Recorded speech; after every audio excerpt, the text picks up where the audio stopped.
Buenos días, iglesia. Dios les bendiga grandemente. Damos gracias al Señor porque nos permite un día más. Gracias porque nos permite alabarle, exaltarle y bendecirle. Queremos en esta mañana inclinar nuestro corazón delante de Él y te invito a que allí donde estás en tu casa puedas tomar este tiempo y darte un tiempo de estar con el Señor, de presentarte delante de Él y adorarle en espíritu y en verdad, porque esos son los adoradores que el Padre está buscando. Queremos adorarle en espíritu y en verdad en esta mañana. Te adoramos, Señor, grande eres tú. Queremos inclinar todo nuestro ser delante de ti, Señor, porque tú solamente mereces toda la gloria, toda la honra, a ti sea por siempre.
cante, tú eres digno. Porque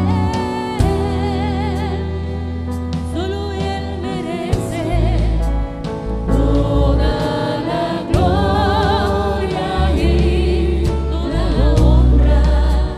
Porque solo Él es digno de alabanza también.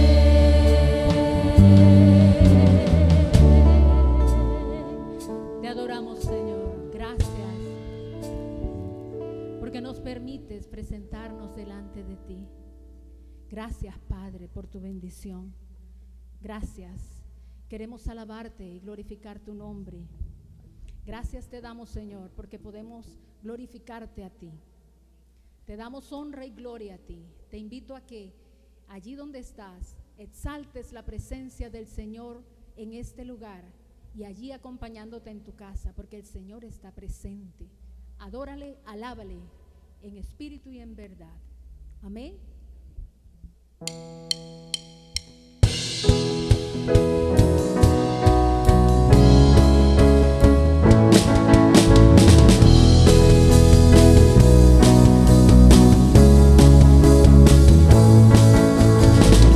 Me gozaré en el Señor con toda el alma, me alegraré en su amor y su esperanza, y cantaré al que es mi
Maravilloso es nuestro Dios. Iglesia, Dios te continúe bendiciendo. Amén. Buenos días, amados hermanos de Iglesia Ebenecer Central y amigos que hoy nos sintonizan por este canal YouTube. Hoy tengo el privilegio de compartir la palabra de Dios. Quiero compartir la palabra de Dios en el libro de Mateo, el Evangelio de Mateo, Mateo capítulo 16, versículo 18. Así que les invito a abrir la Biblia. Vamos a abrir la Biblia en esta mañana en Mateo capítulo 16, versículo 18. Y dice la palabra de Dios de la siguiente manera: yo también te digo que tú eres Pedro, y sobre esta roca edificaré mi iglesia, y las puertas del Hades no prevalecerán contra ella. Encontramos a Jesús dialogando con sus discípulos. Jesús está con su círculo más íntimo y Jesús les hace una pregunta a los discípulos. Jesús les dice: ¿quién dice la gente? ¿Qué dice la gente que soy yo? ¿Quién dice que soy? Y ellos empiezan a comentarles, a decirles lo que escuchaban en el pueblo. Y los discípulos le dicen: mira, algunos dicen que tú eres Elías, otros dicen que tú eres Jeremías, otros dicen que tú eres alguno de los profetas, otros han dicho que tú eres Juan el Bautista. Y Jesús hace una pregunta bien interesante. Jesús le devuelve esta pregunta a ellos y es una pregunta que nos tiene que llevar a reflexionar. Y Jesús le pregunta a sus discípulos: ¿y ustedes qué dicen? ¿Quién soy yo? Y Pedro, tomando la iniciativa, lleno del Espíritu Santo, como lo dice la palabra, lleno del Espíritu Santo, dice: tú eres el Cristo, el Hijo de Dios. Y Jesús le dice: bienaventurado Pedro, porque esto no te lo reveló carne ni sangre, o sea, esto no ha salido de tu, no ha sido una elucubración tuya, no ha sido un tema que tú lo has podido discernir, que tú lo has logrado determinar. Esto es porque mi Padre te lo ha revelado. Esto no te lo reveló carne ni sangre, sino mi Padre que está en los cielos. Y ahí, en medio de esa conversación, Jesús dice algo que es fundamental para la iglesia. Y dice lo siguiente, lo que hemos leído. Versículo 18 dice: y yo también te digo, refiriéndose, haciéndole este comentario a Pedro, que tú eres Pedro, y sobre esta roca edificaré mi iglesia, refiriéndose a sí mismo. Jesús se refiere a él como la roca, el fundamento sobre el cual estaría cimentada la iglesia. Y ahí es donde nace o inicia este concepto de iglesia como lo conocemos hoy, la iglesia del Señor. Nosotros somos la iglesia del Señor. Y esta enseñanza la he titulado Mi Iglesia, Mi Iglesia. Hay un profundo sentido de pertenencia cuando Jesús le dice a Pedro: sobre esta roca edificaré mi iglesia. Es mi iglesia, me pertenece. Yo voy a ser quien pague el precio por ella. Es mía, es mi iglesia. Y así somos reconocidos. La palabra dice que somos la novia del Cordero, somos la novia del Señor. También la palabra nos dice que Cristo es la cabeza y que nosotros somos el cuerpo. Como iglesia somos el cuerpo del Señor. Pero también la palabra nos dice que somos real sacerdocio, somos sacerdotes que pertenecemos a una realeza. A la realeza que pertenecemos es a la realeza del Hijo de Dios, pertenecemos a Cristo.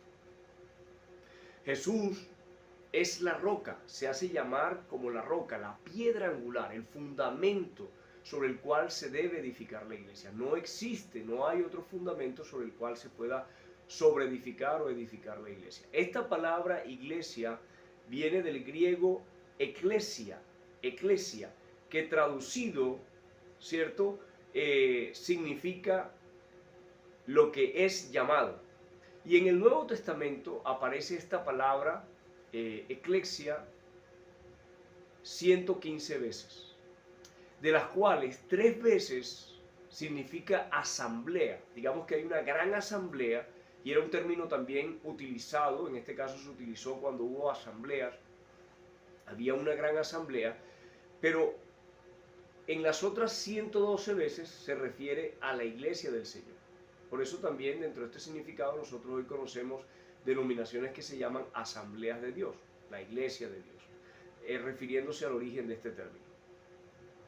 Como iglesia, lo que es como iglesia, lo que conocemos ahora, se da a partir del día de Pentecostés, cuando Pedro, en Hechos, como dice la palabra, lleno del Espíritu Santo, se coloca sobre sus pies y empieza a predicar la palabra, y empieza desde muy temprano, muy en la mañana, a predicar la palabra, y llega al corazón de los hombres que están ahí, y estos hombres dicen qué debemos hacer, hay arrepentimiento en el corazón de ellos, la palabra de Pedro es una palabra exhortativa, y empiezan muchos a adherirse a aquellos primeros discípulos, aquellos 120 discípulos que estaban en el día de Pentecostés esperando esa venida o esa llenura del Espíritu Santo, y nace lo que posteriormente conocemos también, ahí mismo en Hechos, y lo aprendíamos en el domingo pasado en una enseñanza de nuestro hermano Juan Morales, que nos hablaba de que toda la iglesia tenía las cosas en común, vendían todas las cosas, o sea, sus bienes, y los compartían. Digamos que había un bienestar común en la iglesia, había un bienestar común, había un interés común, y esta iglesia primitiva, como muchas veces la han llamado algunos especialistas o algunos escritores, esta iglesia primaria, esta iglesia naciente, pudo vivir y vivió esa unidad a la cual hemos sido llamados, o la cual hemos sido llamados como iglesia, que está en el Salmo, donde la palabra dice, mira cuán hermoso es habitar los hermanos juntos y en armonía. Hay armonía, había armonía entre esos hermanos que estaban en esa primera iglesia. Recordemos un poco el caso de Ananías y Zafira, donde todos los hermanos vendían las cosas y las compartían entre ellos como un bienestar común. Ahí nace la iglesia, y empieza esa iglesia de congregarse, de estar en unidad, de tener una identidad espiritual, y esa identidad estaba sobre ese solo fundamento. El fundamento es Jesús.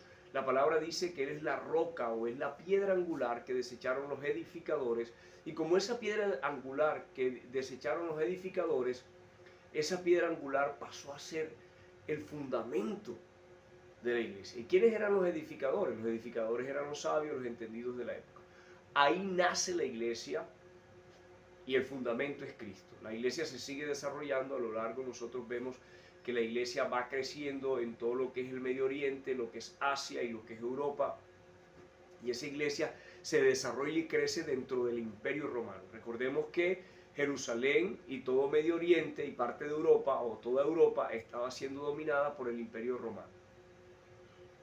Y en el siglo 64, en el año 64 después de Cristo, entra un César, un emperador llamado Nerón, y este emperador empieza a perseguir a los hermanos, empieza a perseguir a la iglesia, y los persigue a tal punto que los baña en aceite y los enciende o los prende como teas, ¿cierto? Los hermanos eran encendidos y los encendía en el jardín o en la ciudad. Esto en la ciudad de Roma o en el jardín imperial. Esto que hizo Nerón agradó a mucha gente, y la iglesia fue perseguida.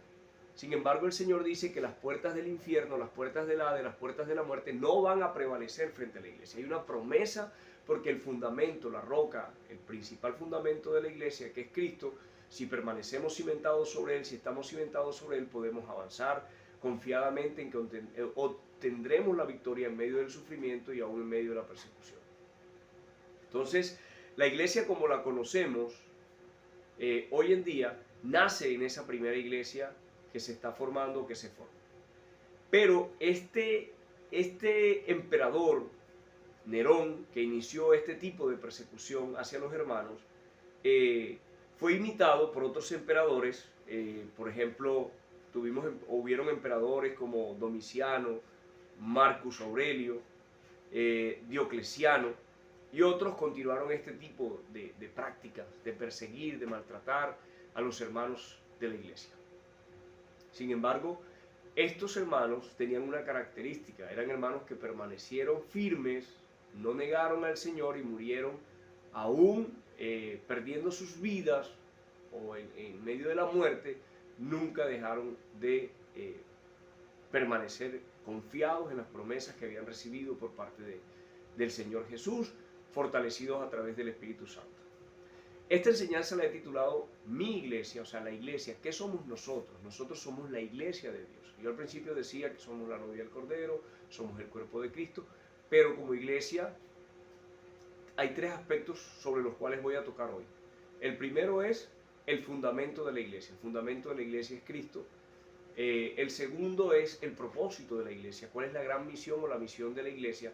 Y el tercero tiene que ver con esa medida de fe o esa estatura a la que hemos sido llamados como iglesia a desarrollarnos y a crecer. Entonces, retomando el tema de los emperadores, hay esta persecución y hay un emperador que se llama Constantino. Constantino inicia su periodo de gobierno en el 306 y va hasta el 337, y más o menos en el 313 él saca un decreto que se llama el decreto de Milán. Constantino hace un movimiento político, partiendo de que Constantino se cree que en algún momento se convirtió al cristianismo. Es cuestionado por algunos escritores, los cuales dicen que fue una estrategia política porque los cristianos estaban diseminados por toda Europa, por toda Asia y por todo Medio Oriente, estaban diseminados por todo el Imperio Romano, y él aprovechó esto como una coyuntura. Sin embargo, digamos que lo que él hace con este decreto de Milán es que le concede tolerancia religiosa, o sea, ya los cristianos no están sufriendo estas persecuciones, no están siendo llevados a los circos romanos, no están siendo llevados a esos escenarios donde eran expuestos a gladiadores o a fieras, ¿cierto? Sino que empieza un tiempo distinto, y ahí es donde nace o se dan los inicios de lo que conocimos o hoy conocemos como la Iglesia Católica, que empieza a sufrir unos cambios por allá en el 1500, con Martín Lutero. La iglesia que nosotros conocemos, o la iglesia que prevaleció en el mundo, fue la Iglesia Católica. Era una iglesia que generaba o ejercía una jerarquía, ¿cierto? Una jerarquía sobre la monarquía, que eran los gobiernos de la época. Después fueron monarcas, y esta iglesia tomó unas estructuras muy distintas a lo que realmente es, o a lo que había sido llamada la iglesia de Cristo, la iglesia del Señor. La iglesia había perdido los fundamentos, había perdido ese fundamento principal que es Cristo. La palabra dice, como lo dice Pablo a los hermanos en Gálatas, dice: oh Gálatas insensatos, ¿quién les ha enseñado un evangelio distinto? Ni si un ángel se los enseña, y si se los enseña sea anatema. Y el fundamento del catolicismo cambia, y empiezan a haber una cantidad de sacramentos y una cantidad de cosas que supuestamente se hacen necesarias para la salvación, y la iglesia empieza a manejar las cosas de una manera muy distinta a lo que se había aprendido en esa iglesia que son los fundamentos de los apóstoles y de los profetas. Esta iglesia, teniendo un poco el marco histórico, sufre una ruptura en 1517. Hay un hombre llamado Martín Lutero, y más que un hombre hay un movimiento, y nace un poco en él, en este monje. Y Martín Lutero en 1517 hace un postulado de 95 tesis, donde cuestiona lo que está haciendo la iglesia conocida hasta el momento. Ahí se desprende lo que nosotros conocemos como el protestantismo, o lo que conocemos como los luterianos. Pero también el rey Enrique VIII se desprende del poder que ejercía el Papa sobre él, y también nace más o menos en 1536, nace lo que se conoce como la Iglesia Anglicana, que se desarrolla en Inglaterra, y esta iglesia toma parte de la palabra, o Enrique VIII traduce la palabra al inglés. Hay unas interpretaciones, y nace esta ramificación. Nacen otras ramificaciones, pero la que más prevalece dentro de la que se desprenden muchas otras es dentro de este protestantismo que nace con Martín Lutero. Sin embargo, después de este contexto histórico, vamos a ver este primer gran fundamento. La roca, fundamento de la iglesia, la roca es Cristo, es el verdadero fundamento de la iglesia. Hoy en día la iglesia, si podemos decirlo así, nosotros, la iglesia no es el templo, la iglesia somos nosotros. El cuerpo de Cristo es usted, querido hermano, y soy yo. Nosotros somos la iglesia, nosotros somos el cuerpo de Cristo. La iglesia no es un templo, físicamente hablando, el templo del Espíritu Santo somos nosotros. Y este fundamento, el fundamento verdadero que es Cristo, no hay otro fundamento sobre el cual se puede edificar la iglesia. Hechos capítulo 4, versículo 11 dice: este Jesús es la piedra reprobada por vosotros, y los edificadores, la cual ha venido a ser la cabeza del ángulo, y en ninguno otro hay salvación, porque no hay otro nombre dado bajo el cielo, o bajo el cielo dado a los hombres, en el que podamos ser salvos. Miren qué interesante, no hay otro nombre en el que podamos ser salvos. O sea que todo lo que se inventaron posteriormente fue eso, un invento.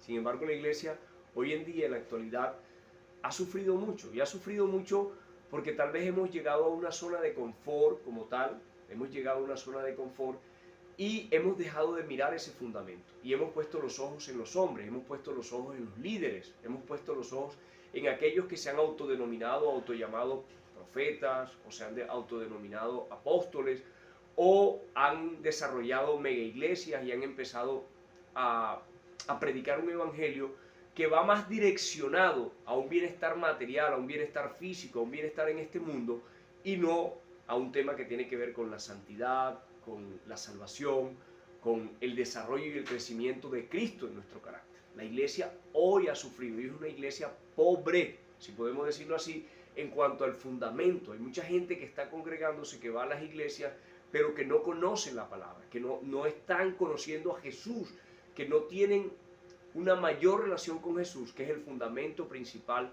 de la iglesia. Sobre este fundamento es que nosotros debemos edificar. Y mire, lo que le digo es una realidad.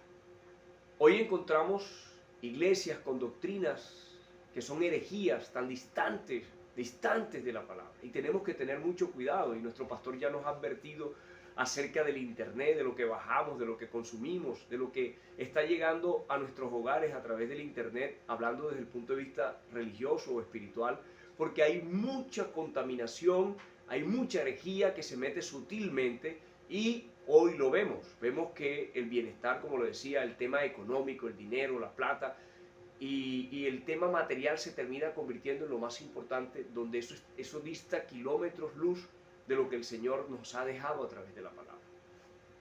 Lo segundo, el hombre pasa a ser lo principal y no el Señor, no Cristo.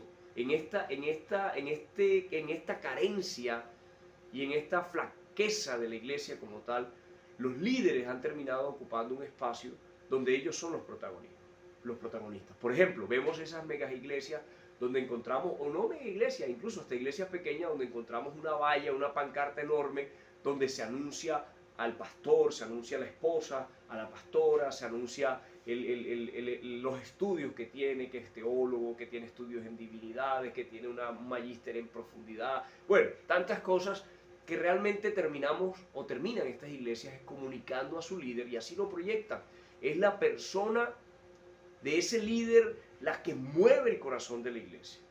Y resulta que eso no es así, porque ese hombre en algún momento va a pasar, no va a estar. Lo que no va a cambiar es la palabra. Cielo y tierra pasará, generación va, generación viene, pero la palabra no va a cambiar. Y lo que no va a cambiar es el fundamento, que es Cristo.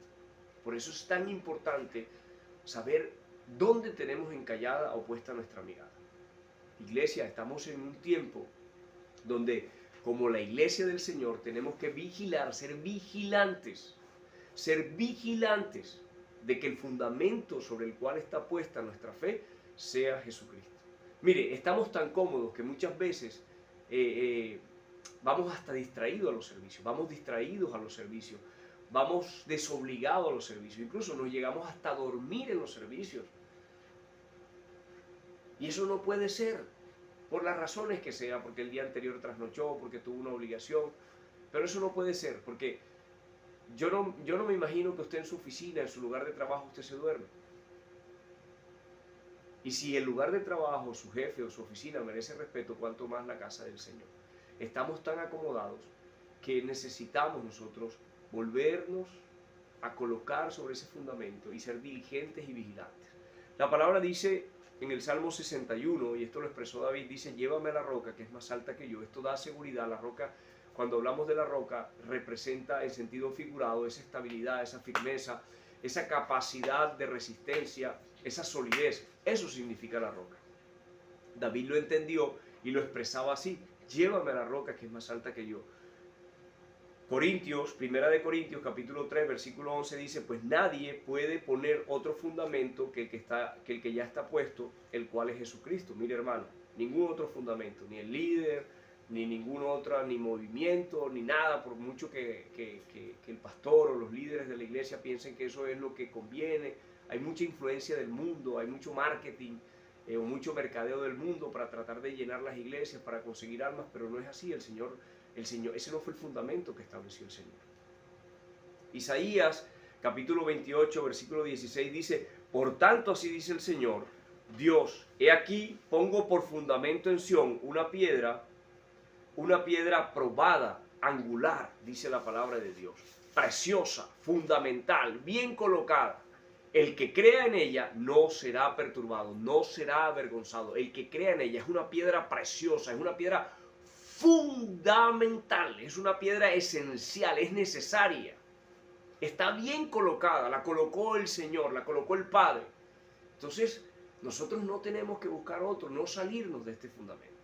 Efesios capítulo 2, versículo 20 dice: edificados sobre el fundamento de los apóstoles, ¿cierto?, y profetas, los apóstoles que están en la palabra, no los que ahora se hacen llamar apóstoles, siendo Cristo Jesús mismo la piedra angular, ¿cierto?, lo que él le dijo a Pedro: sobre esta roca, sobre mí mismo, edificaré la iglesia y las puertas del Hades no van a prevalecer. Por eso es que en medio de la crisis que se está viviendo de fe doctrinal, estamos convencidos que esas puertas, que esa sutileza, esa contaminación que trae la iglesia no va a prevalecer, que el Señor quitará lo que tiene que quitar y seguirá sobreedificando en su pueblo, corrigiendo lo que es necesario.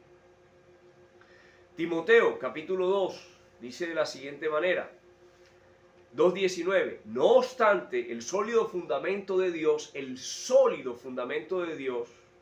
permanece firme. O sea, lo que Dios ha establecido no lo podrá cambiar ni quitar el hombre. Así el hombre quiera hacer doctrina de él y ponerla, no, eso no va a prevalecer y no va a permanecer. El que va a permanecer es el que ha puesto el Padre, y esto es al Hijo. Firme, teniendo este sello: el Señor conoce a los que son suyos y que se aparta de la iniquidad todo aquel que menciona el nombre del Señor. O sea que nosotros tenemos que ser vigilantes y apartarnos de cualquier aspecto que desvíe nuestra fe, nuestra doctrina, nuestros principios del fundamento que es Jesús. Y eso hay que tenerlo con mucha claridad. A veces somos emocionales y nos vamos hacia donde supuestamente hay algún mover del Señor, hay algo. No. Tenemos que ser muy cautos, muy cuidadosos. Iglesias, estamos en tiempos delicados. La palabra dice que Satanás buscará engañar aún a los escogidos. Es tiempo donde los sentidos espirituales tienen que estar alertas. Debemos estar alertas, hermanos, espiritualmente hablando. Tenemos que estar buscando que el Espíritu Santo, que es el que nos guía, como dijo Jesús, a toda verdad, y que toma del Padre y toma del Hijo y nos lo da a conocer a través de la palabra, ¿cierto? El Espíritu Santo nos revela cada día al Señor. Y tenemos que permanecer ahí en el fundamento que es Cristo. ¿Buscamos la guianza del Espíritu en nuestro día a día? ¿Estamos dando el lugar al Espíritu Santo para que Él nos revele al Padre y al Hijo? Primera de Corintios capítulo 2, versículo 12 y 13, dice de la siguiente manera: y nosotros no hemos recibido el espíritu del mundo, sino el espíritu que proviene de Dios, para que sepamos que Dios no nos ha concedido lo que Dios nos ha concedido, lo cual también hablamos, no con palabras enseñadas por sabiduría humana, sino con las que enseña el Espíritu, acomodando lo espiritual a lo espiritual. Entonces, miren lo importante: guiados por el Espíritu vamos a acomodar las cosas y el Espíritu Santo nos llevará a ese convencimiento y nos dará la claridad, el discernimiento para saber hacia dónde va. Y también nos dice la palabra que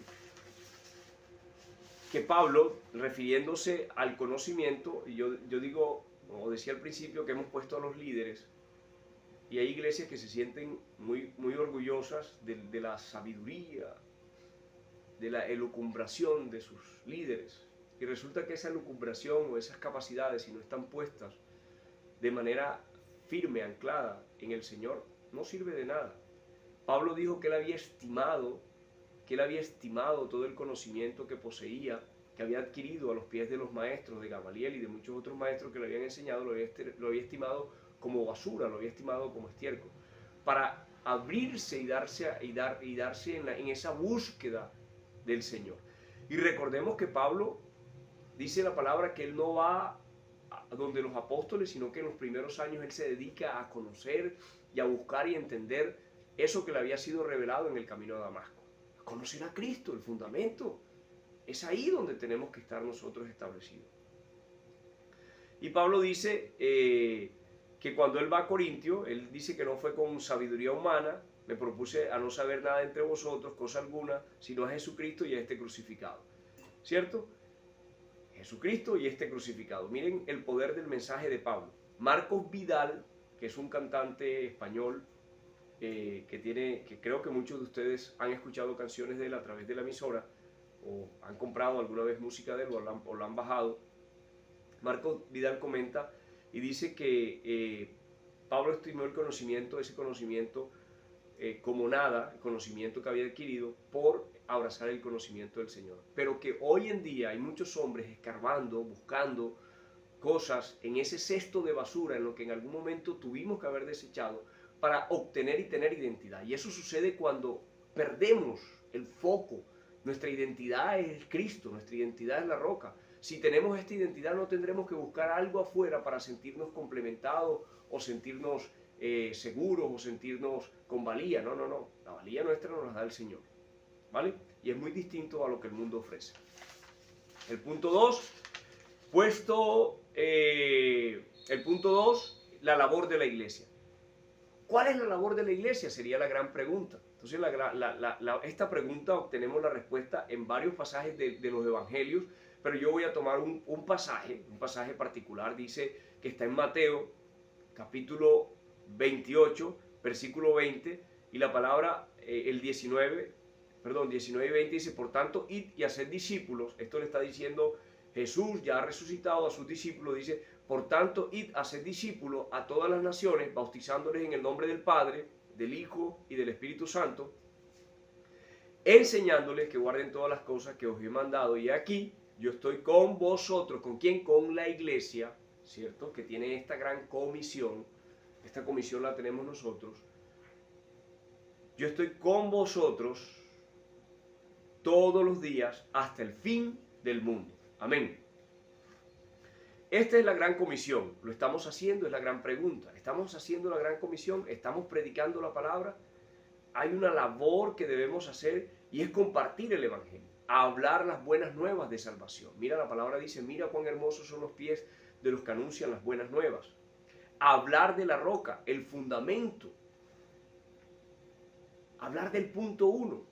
Tenemos que predicar el evangelio. Y el evangelio es predicar a Cristo como ese sacrificio que salva, ese sacrificio que puede reconciliar al hombre con Dios. Primera de Pedro, capítulo 2, versículo 9, la versión Dios habla hoy, dice de la siguiente manera, pero ustedes son una familia escogida. Miren lo que es la iglesia. Pero también hemos sido escogidos para algo, y ahí es donde entra esa gran comisión. Jesús nos rescató, no le dio esa nueva vida a los discípulos que luego se convierten en los apóstoles con el solo hecho de que se quedaran ellos, sino que ellos se derramaran y compartieran eso que habían recibido. Esa es nuestra gran labor como iglesia. Y mire lo que dice, pero ustedes son una familia escogida, un sacerdocio al servicio del Rey, una nación santa, un pueblo adquirido por Dios.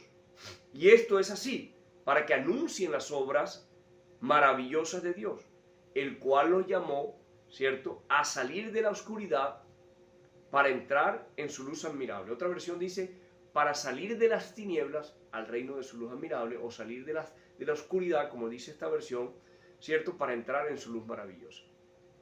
Pero hemos sido llamados para anunciar esas virtudes, para anunciar esas bondades. Entonces, eso hace parte de esa gran comisión, este segundo punto. Vamos a tomar el cómo hacerlo, ¿cierto? ¿Cómo hacerlo? Entonces, ¿qué es lo que nos compete?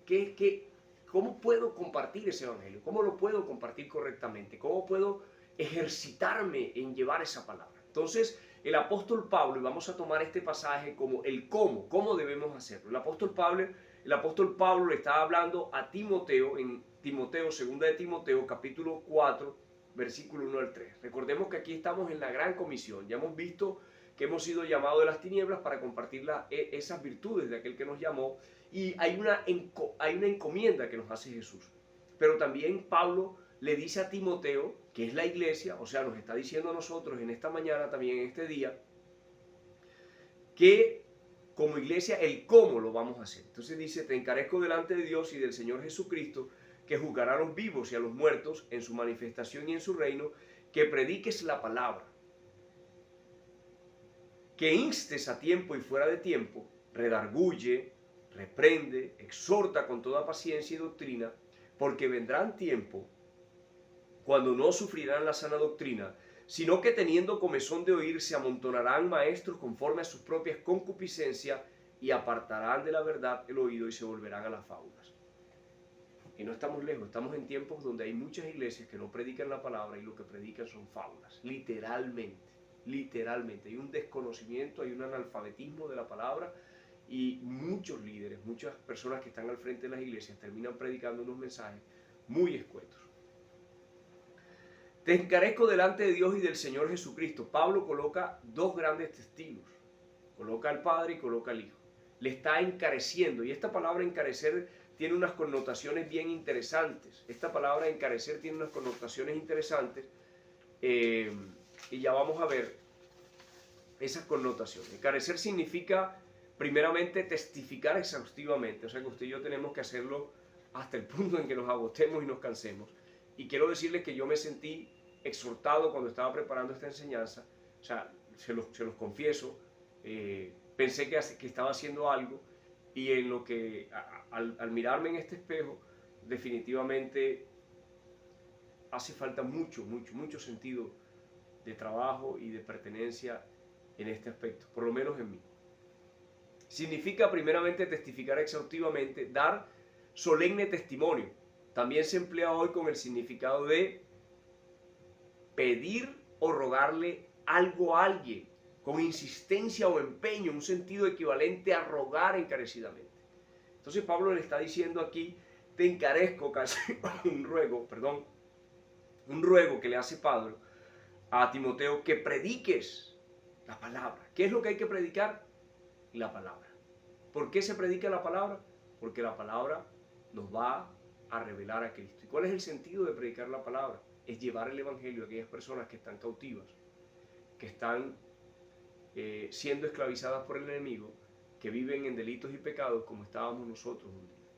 Pero esta palabra que es viva, que tiene vida, es la única capaz de romper la dureza del corazón del hombre. Por eso es que es necesario predicar la palabra. No podemos predicar nada más, algo fuera del evangelio, sino es un evangelio puro, es la palabra, que es la que es capaz a través del Espíritu Santo de convencer de pecado, de justicia y de juicio, y traer ese convencimiento al corazón del pecador. Y dice que instemos en tiempo y fuera de tiempo. ¿Por qué la palabra? Hebreos 4:12 dice: porque la palabra de Dios es viva y es eficaz, es eficaz y es más cortante que toda espada de dos filos, y penetra hasta partir el alma, el espíritu, las coyunturas y los tuétanos, y discierne los pensamientos y las intenciones del corazón. Es la única capaz de ofrecer al pecador consuelo. Primeramente, es la única capaz de ofrecer al pecador esperanza. Es la única capaz de romper la dureza del corazón del ser humano, pues puede penetrar a lo más íntimo del hombre, que es el espíritu y el alma. La palabra dice: ¿quién conocerá al hombre sino el espíritu que está en él? Y como la palabra es el arma del espíritu, sabemos que la palabra es la espada del espíritu, es la palabra, es esa espada del espíritu que él la utiliza para convencer de pecado, de justicia y de juicio. La palabra predicada llega a las profundidades del ser, donde ningún otro argumento o profesión existente puede llegar, ni la psiquiatría, ni la psicología, ni los coaches, ni los motivadores. Es la palabra la que puede producir el nuevo nacimiento. Es la palabra la que logra quitar la venda de los ojos del pecador y permite ver a Jesús. Por eso Pablo le está diciendo a Timoteo, no hay algo más que tú puedas hacer. Primero es predicar la palabra. Luego debes hacerlo con insistencia, en tiempo y fuera de tiempo. La palabra es atemporal. Generación va, generación viene, tiempos van, tiempos vienen, pero la palabra permanece para siempre. La única oportunidad como Señor y Salvador, aquí la palabra va a revelarle al pecador quién es el Señor y Salvador. Es el Evangelio predicado fidedignamente el que le permite al ser humano ver la preciosa sangre de Jesucristo y el precio que Él pagó para ser reconciliados con el Padre. Para que yo como pecador, usted, amigo que hoy me escuchas, puedas ser reconciliado, redimido y tener una nueva vida o un nuevo nacimiento en el Señor. Ningún otro mensaje puede producir este milagro de vida. Ningún otro argumento puede fecundar una nueva vida. Pero no podría ser así si no permanecemos en el fundamento, en el primer punto, el fundamento que es la roca. Primera de Pedro, capítulo 2:2, dice, desead como niños recién nacidos la leche pura de la palabra, para que por ella crezcáis para salvación. Entonces, la gran comisión va amarrada a predicar la palabra, a predicar a Cristo, a predicar el Evangelio para que Él pueda ser revelado a los corazones que lo necesitan. Pero también le dice Pablo a Timoteo que inste en tiempo y fuera de tiempo. Que instar en tiempo y fuera de tiempo es hacerlo, ¿cierto? Como lo decía yo ahorita, hacerlo siempre, ¿cierto? Esto es hacerlo a toda edad, en todo tiempo y circunstancia, antes de cometer el error, antes de que las personas fallen. Durante el proceso hay personas que han fallado y sabemos que han cometido errores y vamos y predicamos la palabra. Y aún después de que la persona ha cometido esa falta o que vive en su vida de pecado, nunca será tarde, porque en ella hay sabiduría. ¿En quién? En la palabra, ¿cierto? Con propósito de arrepentimiento y salvación, al niño por niño, al viejo por viejo, al hombre por hombre, a la mujer por mujer. Así será mi palabra que sale de mi boca, no volverá a mí vacía, sino que hará lo que yo quiero y será prosperada en aquello para que la envíe o para lo cual la envíe. Isaías capítulo 55 versículo 11. Esta palabra no regresa vacía. A veces nos sentimos tristes. A veces hemos dejado la intensidad de la predicación porque no vemos que hay personas que se convierten, o vemos que predicamos o le compartimos a alguien la palabra y no sucede nada. Pues yo quiero decirte que el único que convence de pecado, justicia y de juicio es el Espíritu Santo. Usted y yo tenemos una labor simple, sencilla, predicar la palabra. Yo digo simple y sencilla, lógicamente requiere toda la preparación que nosotros espiritualmente podamos hacer, porque es un mundo espiritual al que nos vamos a enfrentar, ¿cierto? Y ese poder que lleva la palabra y que nosotros vamos a compartir va a golpear esas oscuridades espirituales en las que posiblemente esté aquella persona. Pero no debemos desmotivarnos. La palabra dice que el sembrador salió a sembrar y dice que una semilla cayó en el camino, otra cayó entre espinos, otra cayó aquí y allá, pero una cayó en tierra buena. Si nosotros lo seguimos haciendo, si seguimos compartiendo la palabra, esa palabra no va a regresar vacía. Esa palabra hará para lo cual el Señor la envió, para lo cual el Señor te motivó o te puso en tu corazón predicarle a esa persona que tal vez no vas a volver a ver más nunca, o que tal vez está en una circunstancia difícil y tú eres el único, eres el ángel que el Señor movió para que llegues a la vida de esa persona y traigas una voz de aliento, de esperanza, una voz que le pueda decir que en medio de esa oscuridad hay una luz que resplandece, que es la luz de Cristo. Amados hermanos, y el tercer punto tiene que ver con la iglesia, tiene una meta, y la meta es la estatura de Cristo. La palabra de Dios dice, hasta que todos lleguemos a la unidad de la fe y el conocimiento del Hijo de Dios, a un varón perfecto a la medida de la estatura de la plenitud de Cristo.